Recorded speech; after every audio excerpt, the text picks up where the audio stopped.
El 8 de agosto de 2024, Cartoon Network anunció que cerraba su emisión y yo os prometo que sentí que era el fin de una era. No es una exageración decir que durante toda mi infancia y toda mi niñez yo me he criado viendo sus series, y es que al final a día de hoy todas estas han influido tanto en mi estilo de vestir como en mi estilo de dibujo. Porque seamos sinceros, Cartoon Network siempre ha destacado por ser diferente y despuntar en relación a los estilos del resto de cadenas. Pero bueno, finalmente fueron un poco dramáticos porque no cerraron la emisión, sino que transformaron el modo en el que se producían las series. Aún así, como ha sido gran parte de mi vida, yo quería hacer este vídeo a modo de homenaje, analizando el estilo de sus series y hablando un poquito de ellas. Así que poneros cómodos porque hoy vamos a hacer un recorrido por todas las eras de Cartoon Network. Buenos días, mi gente, para quien no me conozca, yo soy Andrea y me dedico a analizar la parte artística de series de animación, películas, videojuegos y todo lo que se nos ponga por delante. Hoy es el turno de Cartoon Network porque, como ya os he dicho, ha formado parte de mi vida y es que a día de hoy sigo viendo sus series en bucle, así que hoy vamos a analizar sus diferentes etapas estilísticas, que me las he inventado yo y les he puesto el nombre que a mí me ha dado la gana, pero bueno, más o menos yo creo que se puede ver clara la diferencia entre unas y otras, porque como comprenderéis, por mucho que sean de la misma cadena, no es lo mismo el estilo de las supernenas que el de los mundos de Craig, que es una serie como más actual. Dicho todo esto, empezamos. Vale, esta primera etapa, que se llama etapa Hanna-Barbera, en verdad la añado porque es muy importante a la hora de hablar de la historia de Cartoon Network, pero es una etapa como individual, aparte, ya que esta productora, si la queremos llamar así, ya estaba en funcionamiento muchísimo antes de que Cartoon Network ni siquiera existiera. Pero como al inicio de la emisión de esta cadena compró un montón de series de esta productora, por no decir todas, yo creo que es muy importante darle el reconocimiento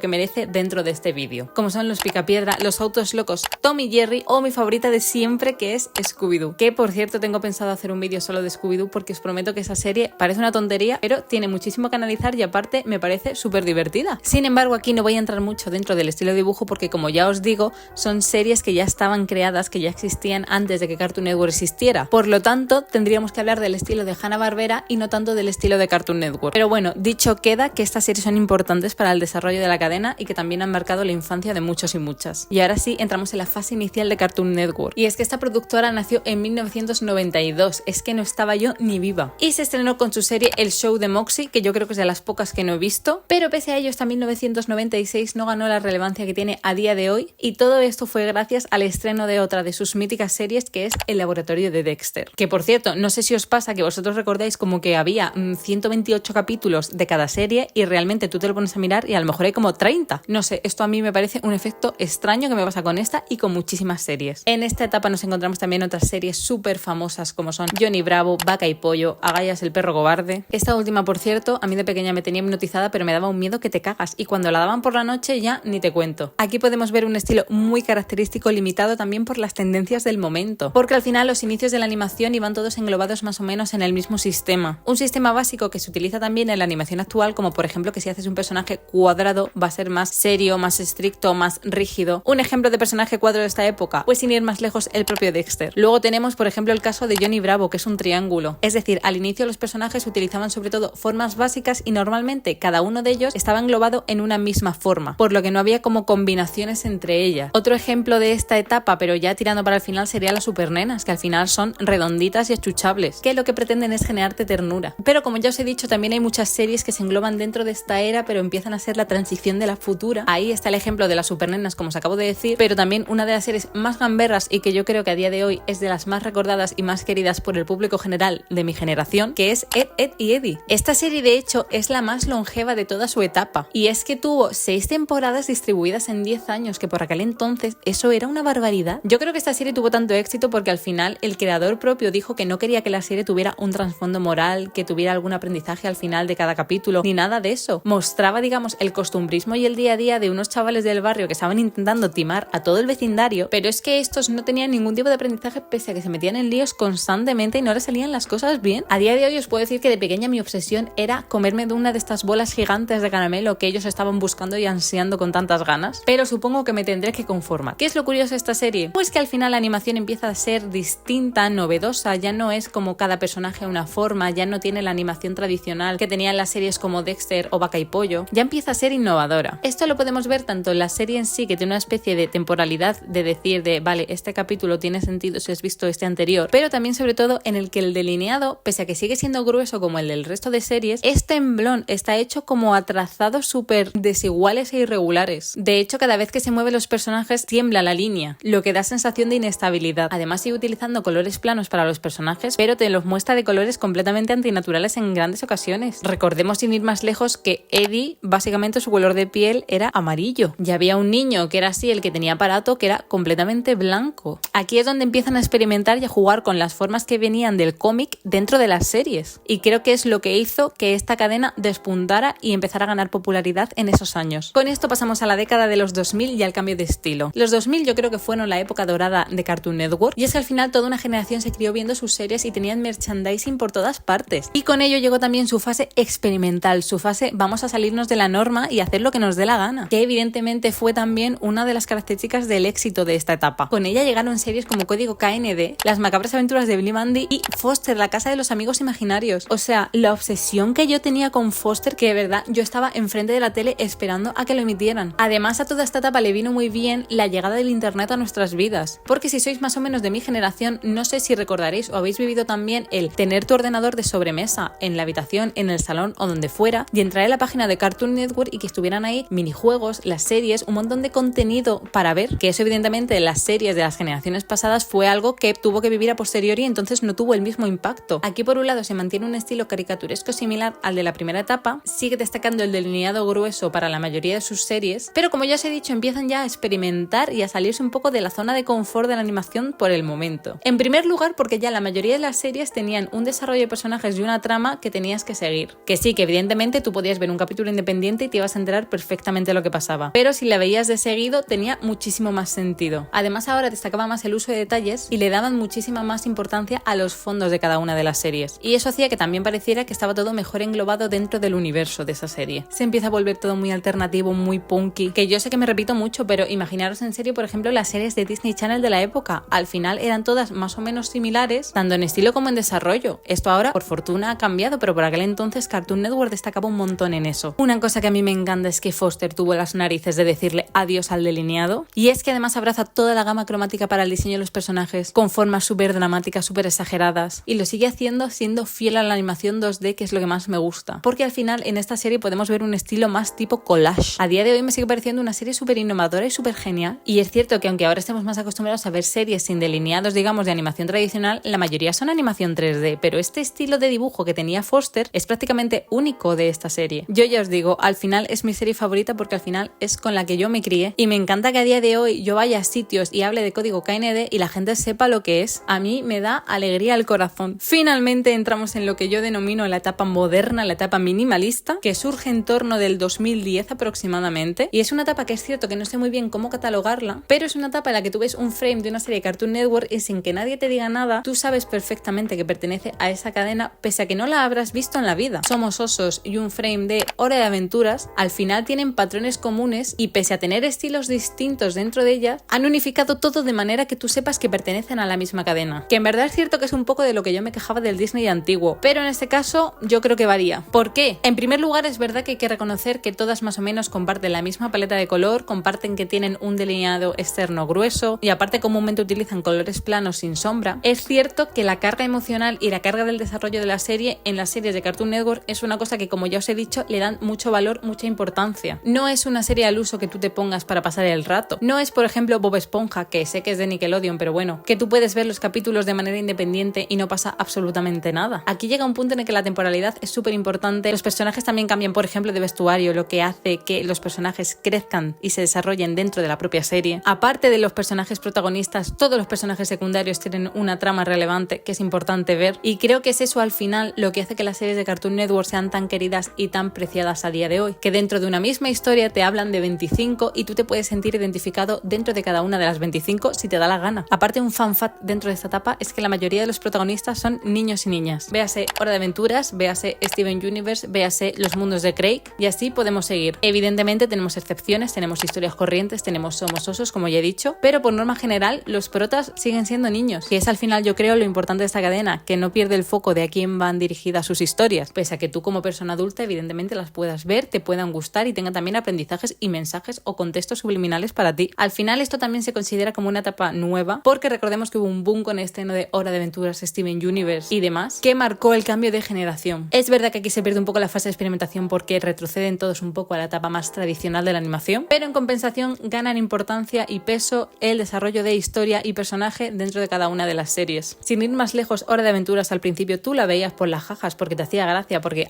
qué gracioso Jake el perro, y a medida que avanza la las temporadas tú te vas dando cuenta que tiene una trama como muy profunda y al final tú estás enganchada a esa historia. Otro factor que me gusta de esta etapa es que no le tienen miedo al éxito y es que al final su misión no es, digamos, ganar dinero con las series. Evidentemente todas las productoras y compañías quieren ganar dinero con sus productos, series, merchandising y todo lo que se os pueda ocurrir, pero entendedme lo que os quiero decir. A lo que me refiero es que pese a que evidentemente si dan luz verde a un proyecto es porque piensan que va a tener éxito, no tienen miedo, como cierta cadena de éxito cuyo emblema es un ratón, a meter personajes LGTBI, a meter personajes negros, a meter personajes de todo tipo de religiones, a contar historias de estos personajes, no solo que aparezcan de fondo, a meter personajes con un burka, a meter personajes con dos padres, a meter personajes con intolerancia a la lactosa. Es decir, al final representan una diversidad enorme que es la que realmente existe en el mundo a día de hoy. Eso es lo que hace que Cartoon Network sea mi cadena predilecta, preferida y jamás me cansaré de ver las series que saquen. A destacar en esta etapa no la había nombrado, pero evidentemente no puedo terminar este vídeo sin hablar de El asombroso mundo de Gumball, que eso a mí me parece una locura, porque mezcla animación 2D con animación 3D, con stop motion, con collage, con CGI, y lo hacen de modo que tú lo ves y te estés tragando que eso tiene el mayor sentido del mundo. Es que claro, si te presentan la locura desde el minuto 1, tú te la comes con patatas y estás en plan anonadado. Además, esa serie sí que me parece que tiene mensajes muy importantes. En su momento tuvo mucho boom, pero ahora yo creo que vuelve a estar infravalorada y es una cosa que me molesta personalmente. Y con esto quiero decir que el impacto que tuvo y tiene Cartoon Network a día de hoy es innegable. Muchas de sus series han influenciado a la animación actual y han servido de referencia para muchísimos estudios, sobre todo para que se pongan las pilas y se renueven, y actualmente creo que es uno de los medios que mantiene la frescura y la naturalidad de la animación 2D frente al mundo 3D en el que estamos viviendo últimamente. Ahora os toca a vosotros. Si habéis llegado hasta aquí y os ha gustado este vídeo, yo como siempre os recomiendo que os suscribáis porque me ayuda muchísimo a crecer. También os dejo por aquí el resto de mis redes sociales, tanto mi cuenta personal como la de dibujos. Y ahora os toca a vosotros. ¿Qué os ha parecido este vídeo? ¿Qué opináis de Cartoon Network? ¿Cuál es vuestra serie favorita de esta cadena? Dejádmelo en los comentarios que yo como siempre os leo. Como nota de autor al final de este vídeo os diré que los vídeos del Zelda que tanto me estáis pidiendo están en camino. Lo que pasa que también entender que llevan un estudio y un análisis detrás para que el vídeo tenga sentido y pueda aportar cosas nuevas en relación a los anteriores. Pero no me he olvidado de ellos y os prometo que están en camino. Quiero seguir hablando de videojuegos, quiero seguir hablando de más series, quiero seguir hablando de películas, pero lo quiero hacer bien, pero necesito tiempo para poder traeros contenido de calidad. Por mi parte, poco más que añadir. Que nos vemos en el próximo vídeo. ¡Chao!